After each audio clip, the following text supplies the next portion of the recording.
You're doing a sermon on what? Their head tilted as if they had just heard a curious, high-pitched sound. The resurrection, I repeated. I'm going to talk about the resurrection of Jesus? That resurrection?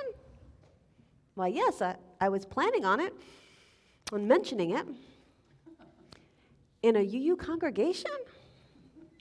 I nodded. My confidence was now taking a bit of a hit.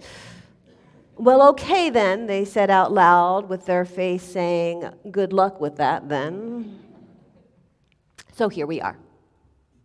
And it is true that speaking of the resurrection of Jesus is not usually the go-to for an Easter morning sermon in many Unitarian Universalist congregations.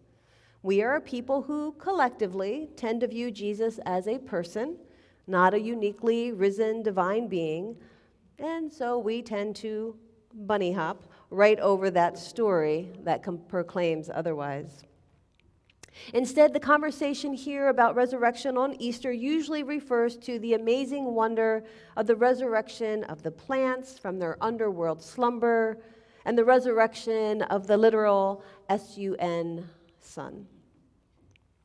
But today, I want to talk about resurrection, specifically the resurrection of people. A few people in particular, and then the possibility of all of us in general. So settle in. Let me dance on the edge of time as I tell you 3 stories. So let's begin a little lighthearted, shall we? This first story is from our own faith. It may or may not have really happened, but here's how I heard it. This story took place in a Universalist church some 60 years ago. It was Easter Sunday. Now, the choir in this church processed each Sunday morning at the start of the service right down the center aisle, singing and walking. Now, this was one of those old church buildings that had the grates in the floors where the heat comes up. Keep that in mind. Because on this particularly beautiful Easter Sunday, as the choir processed down the center aisle singing "Christ has risen," dear choir member Rose, dressed just like many of you in her Sunday best, got her heel stuck in one of those grates. Now, I know you were worried, but fear not. For being the dedicated chorister that she was, she did not let that event affect her one bit, but without missing a note, she simply stepped out of the shoe and kept on going. Now, as this was a choir with a professional leader, much like our own, who had taught them that the show must go on without missing a beat, Chester, the man walking directly behind Rose, simply bent down to retrieve the shoe. Fine fellow he was. Unfortunately, Chester inadvertently brought the whole grade up along with it. But yet, not missing a hallelujah, Chester continued on processing with shoe and grate in hand. But then, the man behind Chester, poor Mr. Sanders, he took a step forward without looking down, and you guessed it, he fell right down into the open register, instantly dropping out of sight. The choir continued to sing as it made its way to their seats on the dais. And as they sang, "Hallelujah, Christ has risen," the congregation was startled by Mr. Sanders' shout of, "You better all be out of the way because I'm coming up."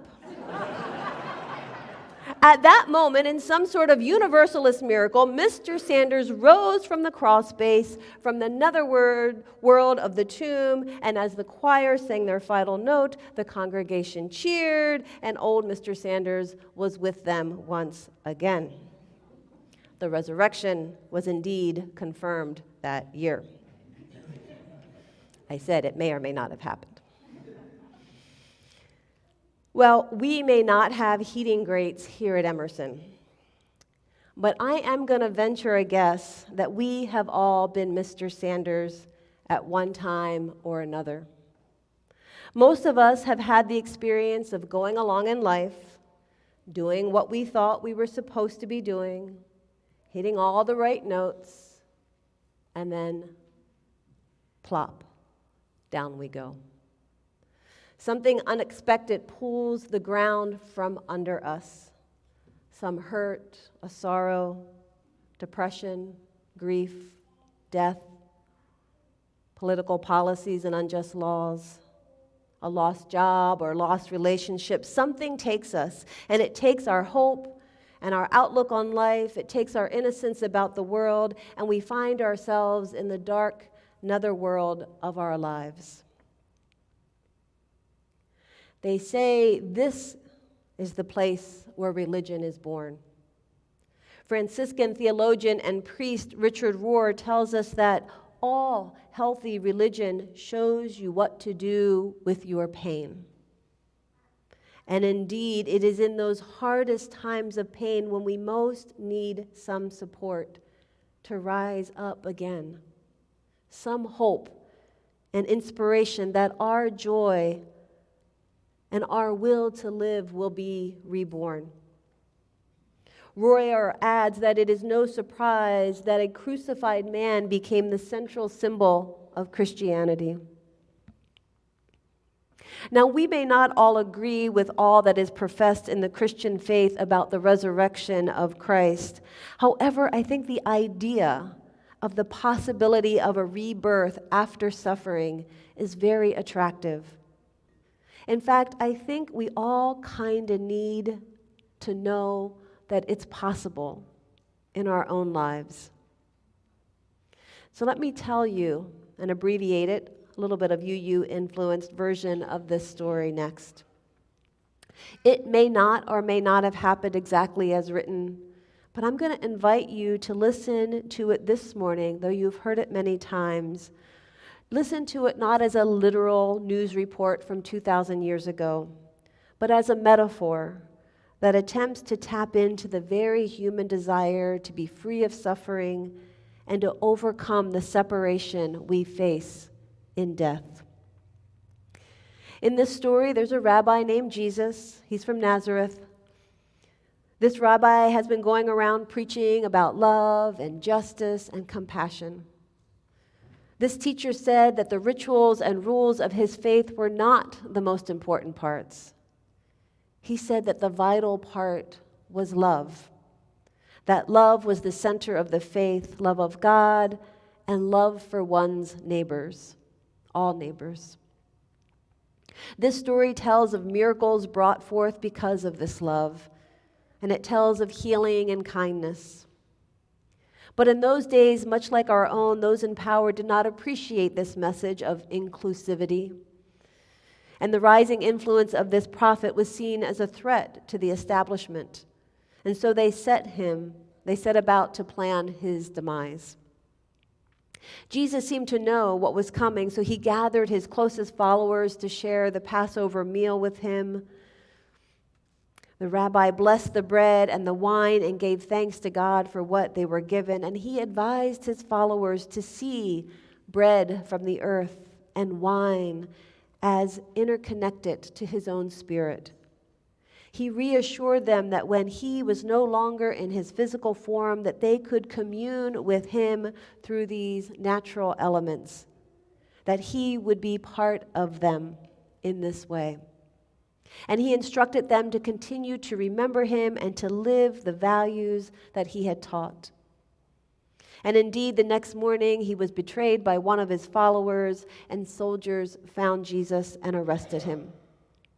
In those days, the worst criminals were punished by being nailed to the wooden cross and left to die, and Jesus was punished in this way as well. His cross was side by side with others. As Jesus suffered on the cross, he was not alone. It is said that his mother Mary and his friends gathered by his side.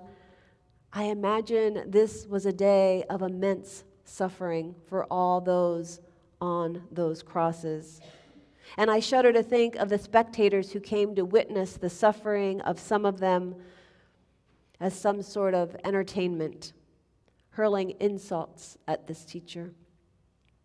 It is said that at one point, despite his faith in his connection to a higher power, that Jesus himself cried out in despair, oh God, why have you forsaken me?"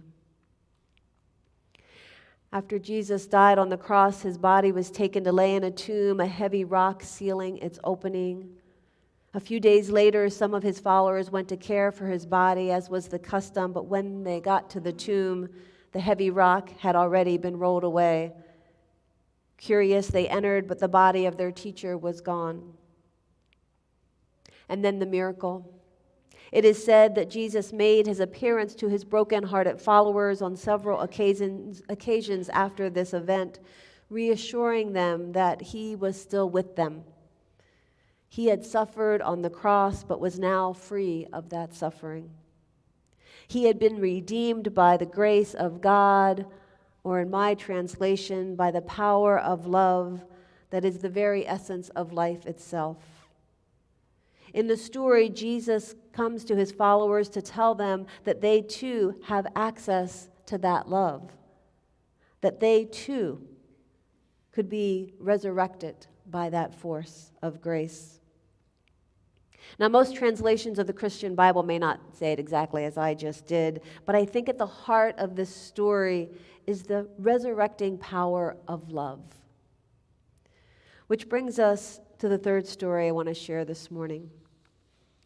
The last story of resurrection I want to share requires no belief in spiritual things, only a belief in the power of each human life. Now, this story is 100% true, and it's a story you have certainly heard before. But I decided to tell it today because it is a profound example of modern-day resurrection and the power of love. And it is the story that kept coming to my mind as I thought of the idea of resurrection. This story begins in 1955 when a 14-year-old black boy named Emmett Till decided to travel to visit his uncle, Mose Wright, in Money, Mississippi. Till was from Chicago and wanted to see for himself what life was like for his uncle. Money was a small town that consisted of 3 stores, a school, a post office, a cotton gin, and a few hundred residents. Before Emmett departed for the Delta, his mother cautioned him that Chicago and Mississippi were 2 different worlds, and he should know how to behave in front of whites in the South. He assured her he understood. A few days after his arrival, Till and several young relatives and neighbors were driven by his cousin to Bryant's grocery and meat market to buy candy. Till's companions were children of sharecroppers and had been picking cotton all day. The market mostly served the local sharecroppers and was owned by a white couple, 24-year-old Roy and 21-year-old Carolyn Bryant. That day, Carolyn was alone in the front of the store, her sister-in-law in the rear watching children, and a number of other local youths were outside the store. Now, the facts of what took place in the store are still disputed, but what we do know is that Emmett went inside the store and had some sort of interaction with the store clerk. Some say Emmett whistled at the clerk. His mother would later share that he often used a whistle to help him through his stuttering. Whatever happened inside the store shifted what happened next as Till's Mississippi relatives quickly realized they should leave. Hours later, in the early morning hours of August 28th, sometime between 2 and 3:30 a.m., 2 men drove to Mose Wright's house armed with a pistol and a flashlight. They demanded to see the boy who had spoken to the store clerk. Till's great aunt offered them money, but the men refused. Mose Wright informed the men that Till was from the north and did not know any better. Unmoved, the men grabbed Till and marched him out to the truck. They tied him up in the back of the green pickup truck and drove off. Now, I'm not going to describe what happened next. His cross was not on display. His loved ones were not able to be by his side during his darkest hour. When Emmett's body was found, local officials moved quickly to try to have it buried. But this is where Emmett Till's resurrection story begins. Emmett's mother, Mamie Till Bradley, demanded that the body be sent to Chicago, where she insisted on viewing it to make a positive identification. When she pushed her son's tomb rock aside, what she saw was gut-wrenching, to say the least. And then Emmett's mother did something that would change the world. Mamie Till Bradley wanted the world to see what hate had done. So she decided to have an open casket funeral. She said there was no way I could describe what was in that box. No way. And I just wanted the world to see. And tens of thousands of people lined the street outside the mortuary to view Till's body, and days later, thousands more attended the funeral. And after that, millions would see the photographs of her mutilated son. Though the all-male jury acquitted both defendants, the power of Emmett's death and Mamie's decision ignited the flame of the civil rights movement. Together, they exposed the buried truth of racial hate, and most likely, in doing so, saved thousands of others' lives. A bright light who believed in the goodness of people and in joy was persecuted, betrayed, lynched. A loving parent whose love resurrects their child's spirit and sets it free with the hope to heal the sins of mankind. It is a story that is repeated again and again. Each time I have heard the story of Emmett Till, I am both mortified at the depth of hate in this world and inspired by the power of love to counter it. And again, I quote Richard Rohr. He says, "All suffering is potentially redemptive. All wounds are potentially sacred wounds. It depends on what you do with them." The idea that we can be reborn from the tombs of our suffering, the possibility that our lives can make a difference in another's pain, the hope that by sharing our raw and vulnerable life with others, that it can help turn the world to compassion and justice. That is my case for resurrection. That's my case for why I think even we Unitarian Universalists, we need stories of resurrection. The Christ taught us to love, to know that we are loved by a force greater than death, a force able to roll away the boulders of our dark caves that bury us. He taught that when we believe in that love, we too will be resurrected into everlasting life. Mamie and Emmett Till taught us that our lives and our deaths mean something, that we must use them to face the realities of our day, uncovered and fully exposed. They taught us that it's not enough to simply believe in love, but that we must act on love. And it is by our actions that love can raise a force greater than hate and greater than death. And today, the Universalist choir in our story taught us that no matter what, we should keep on singing because we are coming up. We need resurrection. And we need as many stories of resurrection as we can get until we believe at the very core of our being that we too will always be found, no matter how lost we may become. We too will always be found, no matter how lost we become.